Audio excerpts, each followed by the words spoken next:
ഒരു പെൺകുട്ടിയുടെ ബെഡ്റൂമിൽ അവളുടെ ഒപ്പം തന്നെ നീളമുള്ള ഒരു മനോഹരമായിട്ടുള്ള ഒരു മിറർ ഉണ്ടായിരുന്നു, ഒരു കണ്ണാടി ഉണ്ടായിരുന്നു.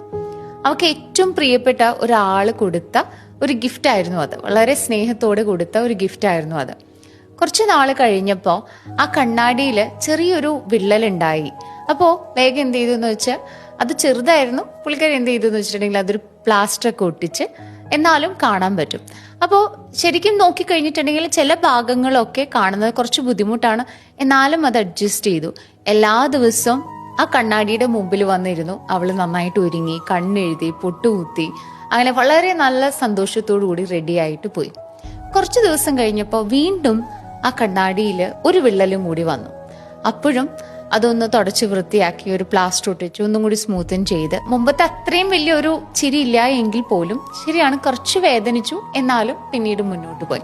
പക്ഷെ ഉള്ളിൻ്റെ ഉള്ളിൽ എവിടെയോ ഒരു ഡൗട്ട് തോന്നി. എന്നെ ശരിക്കും കാണാൻ പറ്റുന്നുണ്ടോ, അല്ലെങ്കിൽ ഇത് ശരിയാണോ എന്ന തരത്തിലുള്ള ഒരു സെൽഫ് ഡൗട്ട് ഉണ്ടാകാൻ തുടങ്ങി എന്നുള്ളതാണ്.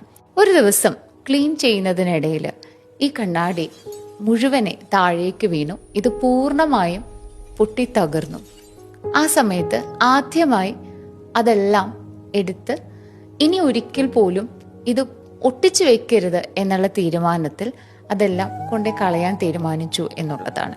ആ കണ്ണാടിയോട് സ്നേഹമില്ലാത്തത് കൊണ്ടിട്ടോ, ആ കണ്ണാടി കൊടുത്ത വ്യക്തിയെ ഓർക്കാഞ്ഞിട്ടോ അല്ല.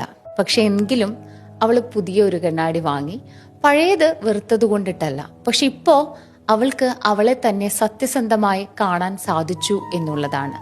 നന്നായി കാണാനും നന്നായി വിശ്വസിക്കാനും വേണ്ടിയുള്ള ഒരു കൃത്യതയുള്ള, അല്ലെങ്കിൽ നമ്മുടെ തന്നെ റിഫ്ലക്ഷൻ തോന്നിക്കാവുന്ന ഒരു കണ്ണാടി.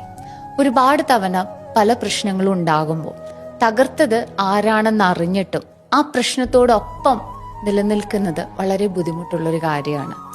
Sometimes it's not about who broke you, but how long you have been trying to see yourself through their damage. ജീവിതത്തിൽ ചില വിള്ളലുകൾ ഉണ്ടായതിനു ശേഷം ആ വിള്ളലുകളിലൂടെ നമ്മളെ തന്നെ കാണാൻ ശ്രമിച്ചാൽ നമുക്ക് വ്യക്തത ഉണ്ടാവില്ല. അത് മാറ്റി പുതിയൊരെണ്ണം വരണം എന്നുള്ളതാണ്.